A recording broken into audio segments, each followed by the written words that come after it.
normal people become terrified of criminals. Shots were just fired. Police just came out and told us, and we're headed there right now. They become terrified of their own government. A tweet from Chris Pavlovsky, the CEO of Rumble, says, Truth Social just filed an unprecedented defamation lawsuit incorporating 20 media companies. The tide is finally turning. Corporate media and activists are going to feel the heat. I want you this Thursday, when you're sitting down with your family, to say, I'm thankful for the lawsuits that are being filed against these evil neocon neoliberal organizations. Truth Social posts on Truth. They truthed. Today, Truth Social filed a defamation lawsuit that is likely unprecedented in history, incorporating 20 publications, and even more may be added. All of them published the same false information about Truth Social and refused to fully retract their stories. To the fake news outlets that think themselves above accountability, we'll see you in court. We got it right here. Filed 11/20/23. This is a crazy week, man. In the Circuit Court of the 12th Judicial Court in and for Sarasota County, Florida Civil Division, Trump Media and Technology versus, here we go, Guardian News and Media LLC, Hollywood Reporter, the McClatchy Company. We have the Miami Herald, Alex Mena, Reuters News, Rolling Stone, Nexstar Media, The Hill, Deadline Hollywood, Accretive Capital LLC, Benzinga, MarketWatch.com, Forbes Media, Axios, The Daily Beast Company, GO Media, doing business as Gizmodo, Salon.com, New York Daily News, Newsweek, MSNBC, Cable LLC, MSNBC Cable LLC, Mediaite, DMG Media, Daily Mail, and CNBC. Wow. So they say this number, wow, this is crazy. I heard this news. This case is about an unprecedented and seemingly coordinated media campaign by no less than 20 major outlets to attack Trump media. They say by falsely reporting that TMTG had lost $73 million. Remember we heard this a few days ago? Oh, no. Look, I got to tell you.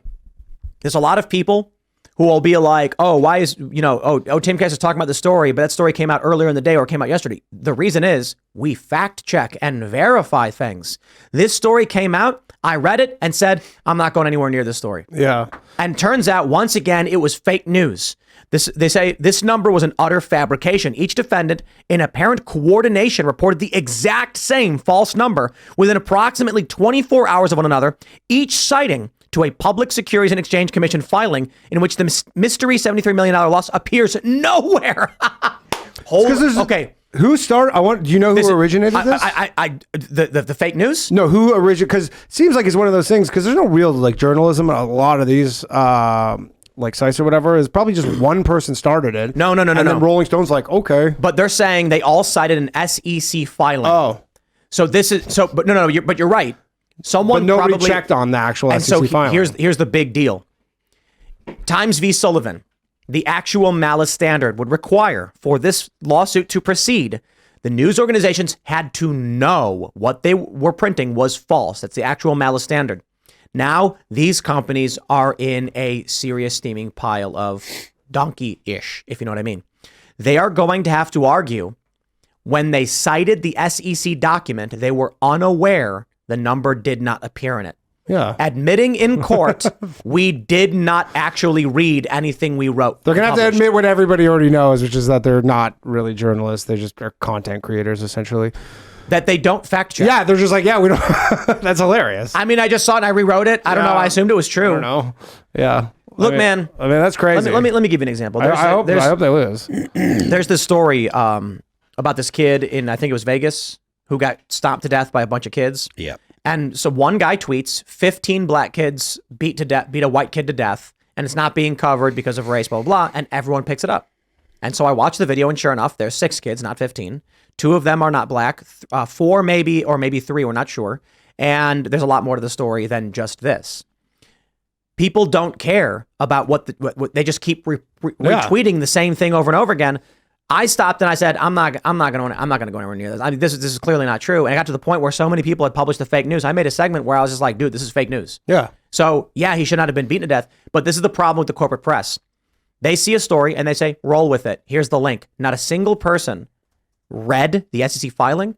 I actually think there's a strong possibility they knew it was a false number and reported it anyway. Yeah, because it helps them in some way. They're probably all like, you know what? We can't have Donald Trump getting elected. I'm sure all 20 of these organizations feel that way, where if they can get any sort of piece of information that'll come out that'll hurt him in any way, they're like, let's get it out. And they just, that's the objective. This is big, though, too, because Truth Social is under, I believe, DWAC. Yeah. Which is a publicly traded company. Yeah. So this negative press means people probably started selling off stock like crazy. For sure. And now there's massive damages. Yeah. This is going to be huge. Come on. So are you black-pilled still? I mean, this is tremendous. People are fighting back in huge numbers. It's crazy that these businesses don't have like a fiduciary obligation to like, they're like the actual just keeping their own businesses alive, you know, to just be smarter than that. But I guess I don't know who's running these things because. Well, I mean, if their goal, like Market Watch and CNBC didn't check on that. Like I understand Rolling Stone, they don't know what their head from their ass, but like CNBC didn't check. NBC News may as well be Media Matters. Yeah. NBC News has a political team that is known, no question, and is non-controversial for making things up. Yeah. In one instance, they even ran a picture of me on the Today Show over a fake story. It's been a long time, but the writer included a false statement, and then a bunch of other outlets like Variety and I think Deadline picked the story up, cited the false news. NBC within minutes removed the false citation, so it was out of their story, creating a circular loop of fake news with no source. It's masterful what they do. Sure. And how they've created fake and they news probably cycles. got away with it for so long. Like they were probably doing this for decades. There must have been some sort of buffer period where like journalism, there was like legitimate, like, you know, journalism, like the Watergate, all that stuff. And then it switched over to this slowly and nobody called them on it forever. This kind of stuff is a phenomenon that has arisen with the internet. With the internet. Like the as long as there was like cable news, you had your general, well, the thing is, I think about that sometimes though, because if they wanted to spread some fake story before the internet, it would have been even harder to refute because if that one person can't get some sort of like, you know, TV show to cover them. But it wasn't as polarized and like people weren't attacking other Americans like that had different opinions. Yeah. If you think about it, like when I started like watching news a lot was right after 9/11, right? So that 9/11 happened and it's like, okay, that's what I'm paying attention to news. And I used to watch MSNBC all the time. And from like 2001 until 2010, 2009, something like that, MSNBC was it seemed perfectly normal, right? Like Joe Scarborough had a nighttime show and he was a Republican that acted like a Republican and sounded like, you know, your standard Republicans and stuff.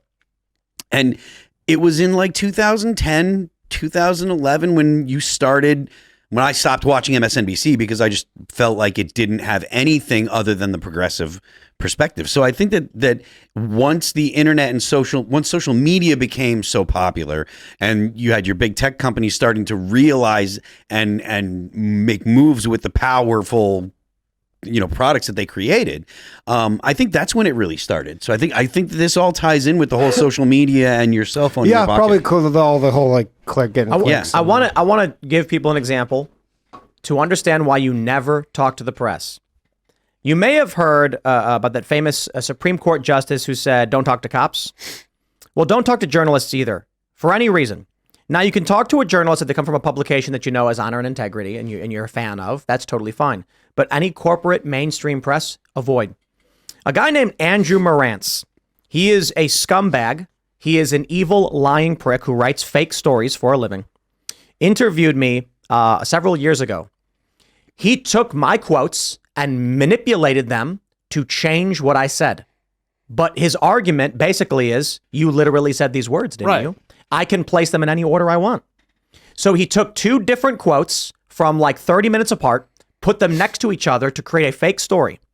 When Vice News took issue with the lie that he published, this is what he writes. An earlier version of this article included a quotation from Tim Pool concerning Vice News' coverage in Ferguson. The quotation has been removed because it contained several errors. Yeah, it's deceptive editing. The errors were his. Yeah. But he made it seem like the errors were mine. Yeah. So even though he lied in his story when he got caught, even when they're forced to correct under threat of lawsuit, they still blamed me for the fake story they wrote. Yeah, and the language was vague enough where they go, maybe someone will interpret it that but they were kind of making it out. So when I called and had my lawyer talk to them and threatened, they said, "What do you mean?" There were quotes from Tim Pool. We did remove them, and they did contain errors. And we said, yes, the errors were yours. And they said everything we said was factual. Yeah, and even if they do, even if you Scumbags. finally got a retraction from them, at that point it's like, Wait, This is the New quotes Yorker. weren't- The quotes didn't have errors in them. The positioning of the quotes created an error. it's deceptive editing. You like a good Simpsons reference? It's the gummy Yeah. Venus de Milo. Absolutely. It's just like, yes, that happened. And so I told him, I know you recorded the conversation, released the audio tapes. He's like, no. And the audio tapes prove that he created a fake And story. there's been no shortage of people like Dave Portnoy all the time where people want to interview him and he goes, okay, fine, happy to interview, just let me record it. And they go, no. Right. He goes, no, what do you mean? Like, I just want to hit record on my phone. And Because they go, you, no. you never talk to these people on the phone. They'll call you up and they'll say, hey, how's it going? And you'll say, pretty good. And they'll be like, what'd you have for dinner? And you'll be like, pizza. I'm like, thanks, bye, click. Then they'll write, he called me on the phone and made and engaged in an anti-Semitic screed. And you're like, no, I didn't. I'm like, he did. Here's the phone record that proves it. Yeah, exactly. They just lie. They will lie. And then what are you supposed to do? When you sue, they'll be like, Your Honor, we had the conversation. He called me. What do you want me to say? Thanks for watching this clip from the Timcast IRL podcast. Hang out with us live Monday through Friday at 8 p.m. and become a member over at timcast.com for uncensored, members-only shows exclusive. Thanks for hanging out, and we'll see you all next time.